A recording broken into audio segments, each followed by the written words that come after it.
अस्सलाम वालेकुम। हम इस वीडियो में सूरह अल कारिया की 5वीं आयत का तर्जुमा करेंगे और कोशिश करेंगे कि उस पर कुछ गौर करें ताकि हमें उसमें से कुछ मानी समझ आए। वतकूनुल जिबालु कल अहनिल मनफूश, वाह का मतलब और, तकून वही कुन का एक प्रोसेस है जो शुरू हुआ था अज़ल में या अज़ल से पहले, उसके बाद फिर उसी कुन का एक चैप्टर है जो कि ये सारा हो रहा है। ये नहीं कि अल्लाह ताला सोचेंगे कि अब ठीक है क़यामत हो, ये अल्लाह ताला ने पहले से तय करके रखा हुआ है। इसके हदीस में भी है कि अल्लाह ताला को ही इल्म है कि क़यामत कब होनी, और हो जाएंगे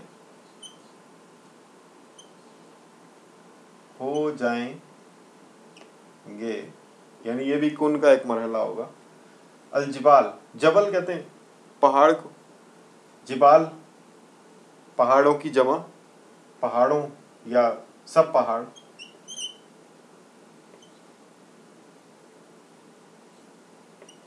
और हो जाएंगे सब पहाड़ का मतलब जैसे, ये पिछली वीडियो में हम देख चुके हैं।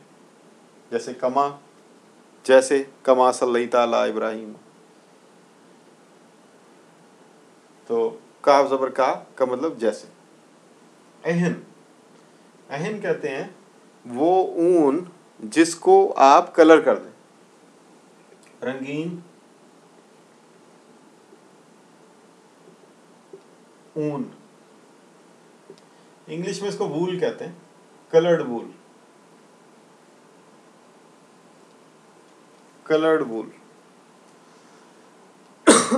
ऊन का जो असल सोर्स है वो तो ये जानवर है, जानवरों के जो बाल होते हैं, जैसे भेड़ के बाल होते हैं, उससे। बाकी आर्टिफिशियल वूल भी होती है, उसका भी कलर होता है, उसको कलर किया जाता है। जैसे रंगीन ऊन। अल मनफूश, नफश कहते हैं कार्डिंग को, या कंघी करना, दबाकर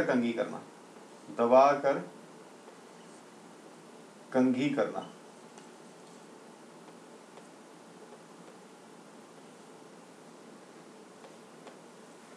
जैसे वो आपके कंघी लें और उसको बल्कि ब्रश करना, ये कंघी की बजाय ब्रश, अगर आप कंघी तो वो दबाकर ब्रश करना, चलें जो भी है, सीधा करना।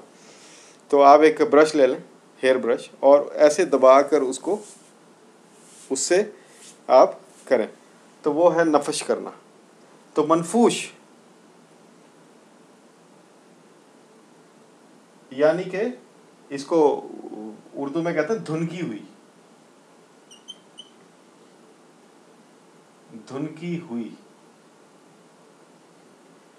तो धुनकी हुई रंगीन ऊन, इसके ये इस प्रोसेस को समझने के लिए एक लफ्ज़ है, एक इस्तिलाह है, वूल कार्ड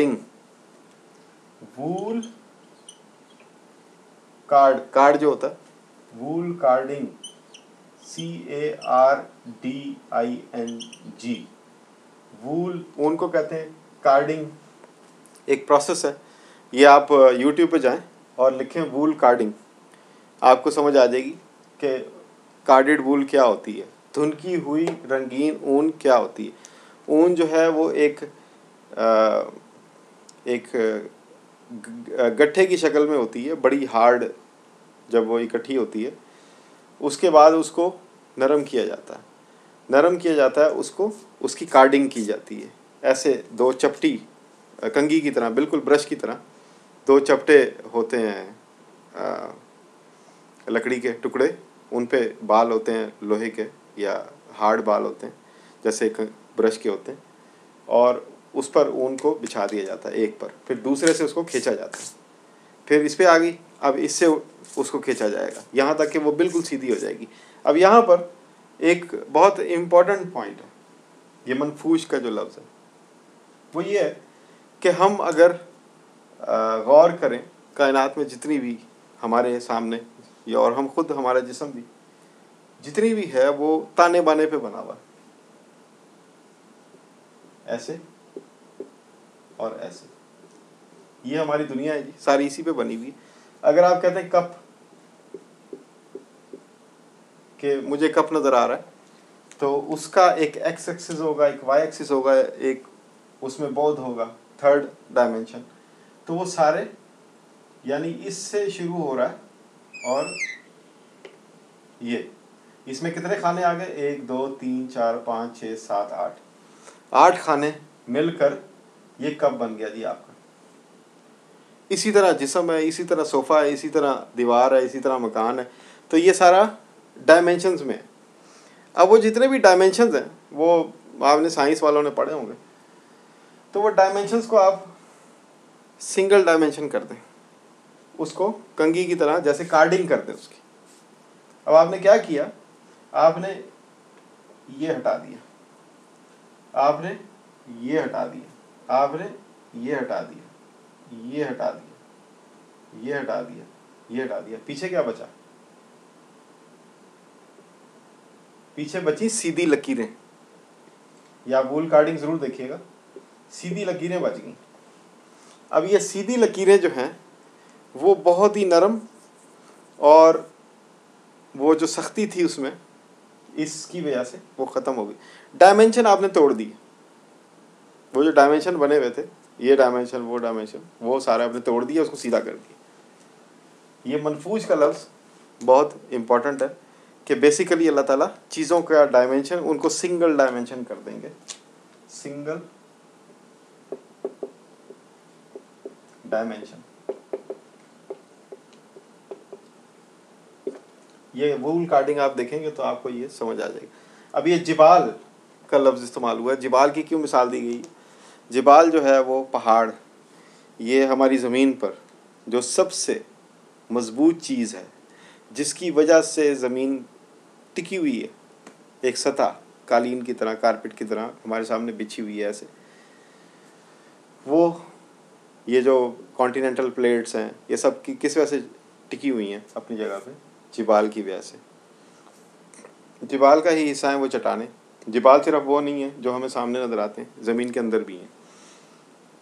वो बड़ी बड़ी चट्टानें, ह्यूज चट्टानों के सिलसिले, वो सब जिबाल में आते हैं। वही सिलसिले आगे से पीछे हो जाते हैं, तो जो कॉन्टिनेंटल प्लेट्स हैं वो फटना शुरू हो जाती हैं, वो अलग होना शुरू हो जाती हैं। तो जो आपकी कॉन्टिनेंटल प्लेट्स को जिन चट्टानों ने, जिन पहाड़ों ने थामा हुआ है, वो पहाड़, वो एक सिंबल हैं मजबूत तरीन मादे के। इसी में से, इसी का एक हिस्सा होता है जिसको हम लोहा कहते हैं, इसी जिबाल का एक हिस्सा होता है जिसे हम सोडियम कहते हैं, इसी जिबाल का एक हिस्सा होता है जिसे हम सिलिकॉन कहते हैं। तो ये जिबाल जो है वो बड़ी इम्पोर्टेंट, यानी सबसे मजबूत चीज़ है। और ये जिबाल का इस्तेमाल होना, जब पहाड़ ही ऐसे सिंगल डायमेंशन, यानी बिखर कर और रेज़ा रेज़ा होकर ऐसे हो जाएंगे जैसे ऊन सिंगल ऐसे सीधी हो जाती। तो ये जिबाल जो है ये मजबूत तरीन,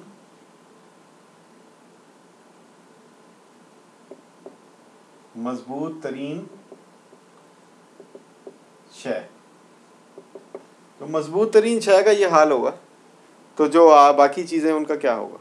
तो ये एक आयत है, इस पर गौर करें, और इंशाल्लाह अगली वीडियोस में हम अगली आयत को देखेंगे। शुक्रिया।